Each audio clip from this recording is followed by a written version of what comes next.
Assalamualaikum warahmatullahi wabarakatuh.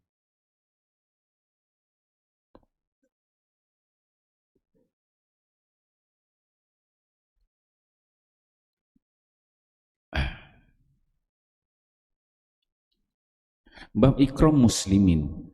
Hak-hak seorang muslim. Hadis ke 155.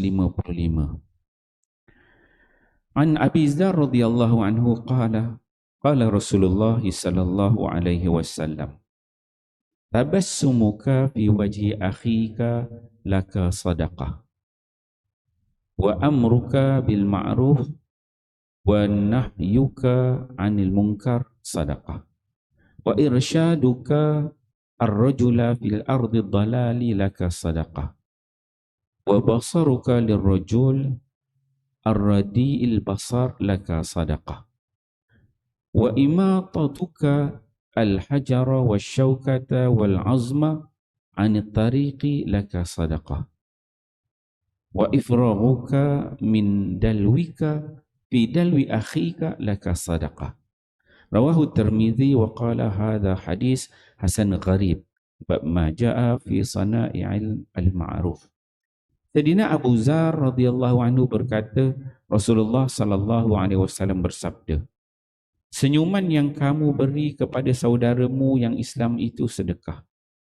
Kamu menyuruh sesiapa membuat kebaikan dan mencegah sesiapa daripada kemungkaran ialah sedekah. Menunjukkan jalan kepada orang yang telah tersesat ialah sedekah. Menunjukkan jalan kepada orang yang lemah penglihatan ialah sedekah.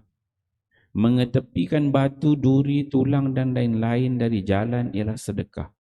Kamu mengisi timba saudaramu dengan air daripada timbamu adalah sedekah.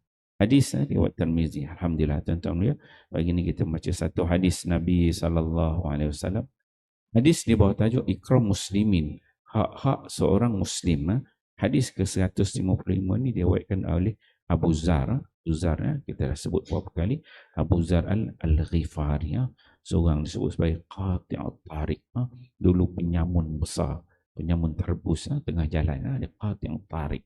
Orang tengah pergi berjalan, pedagang-pedagang ditunggu tengah jalan, ditukang Qati'ut Tariq. Tangkap, dia sambut. Dia penyamun jalanan. Tapi bila mana dia dapat hidayah, antara orang yang awal juga, minal awali ni masuk Islam, ketika mana Nabi dakwah kat Mekah, Nabi cakap dekat Abu Dzar ni, Nabi tahu sebab Abu Dzar ni jenis orang dia bersemangat kan. Bila dapat dia kata Abu Dzar, Abu Dzar kata kita ni baru Islam lagi, dakwah ni masih secara sembunyi, jangan bising-bising, kata Nabi SAW. Tapi Abu Dzar ni tak, dia jenis orang dia nak mengiklankan Islaman dia. Dia pergi ke Baitullah dekat Kaabah. Ya, dia pergi situ dia mengiklankan keislaman dia dalam kalangan orang kafir musyrikin Mekah pada ketika itu. Akhirnya lepas dia iklankan, Nabi tak bagi tapi dia iklankan. Dia kena belasah lah, rapat kena belasah. Habis pecah-pecah muka, berdarah semua. Itu hebatnya Abu Dzar. Dan Abu Dzar ni kalau kita tengok dia banyak meriwayatkan hadis Nabi SAW yang bersifat adab, akhlak.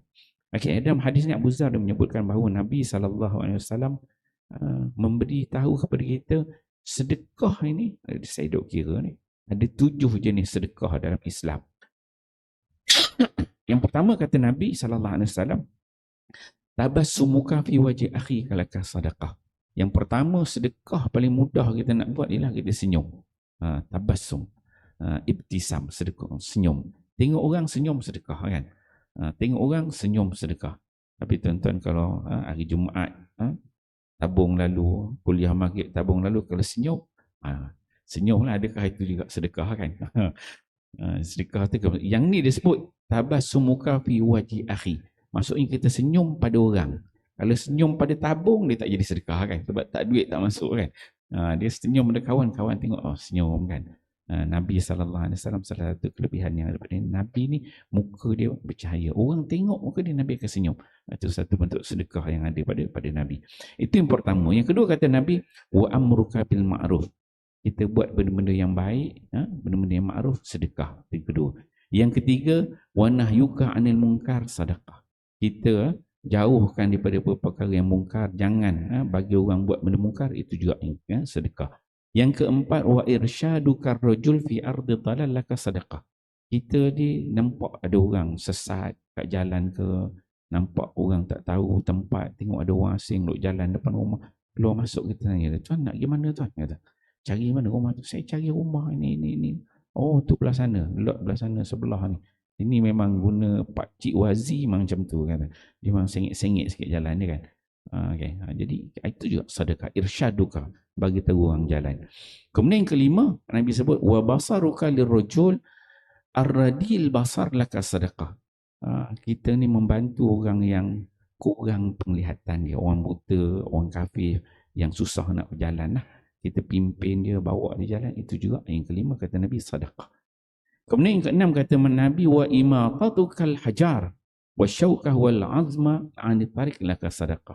Kita jalan-jalan nampak dekat jalan tu ada batu, takut orang terlanggar, ataupun nampak ada duri, ada tulang di jalanan, ataupun apa-apa sesuatu yang menghalang perjalanan orang, yang menyusahkan orang, membahayakan orang, itu juga sedekah kata Nabi yang keenam. Kemudian yang terakhir, yang ketujuh, wa ifraruka min dalwika fi dalwi akhihi laka sedekah. Dia Arab ni zaman dulu dia ambil air dekat pergi buta tu, tarik air kan, tarik pakai baldi kan, tarik ambil kan, ambil. Kalau jenis sedekah yang ketujuh ni kata Nabi, ambil timba tu daripada pergi tu, air yang ada dalam timba kita ni, orang tengah queue air, kita bagi kat orang. Itu juga sedekah. Kalau di Masjidil Haram tu dia sebut suqiyatuz zamzam. Suqiyatuz zamzam. Kalau tuan-tuan pergi dekat Mekah ke dekat Madinah, banyak kat Mekah lah, kalau orang tengah tawaf tu, hari Isnin, hari Khamis, biasanya orang akan puasa sunat. Dia akan ada orang, dia pergi tekan dekat air zam-zam tu, dia ambil banyak-banyak, dia bawa pergi, orang tengah tawaf, dia bagi minum. Suqiyatuz zamzam dia panggil. Itu juga maksudnya memberi, itu beri air minum. Yang ni kita air yang kita ambil, kita bagi pada orang lain, itu juga sedekah. Jadi insya-Allah tuan-tuan mulia, ada tujuh jenis sedekah yang diajar oleh Nabi SAW, yang mudah kita nak buat, yang tak perlu modal yang besar. Tak payah nak keluar duit, tapi bentuk sedekah yang boleh kita amalkan. InsyaAllah kita fahami, amal dan sampaikan. Wallahu a'lam. Subhanakallah.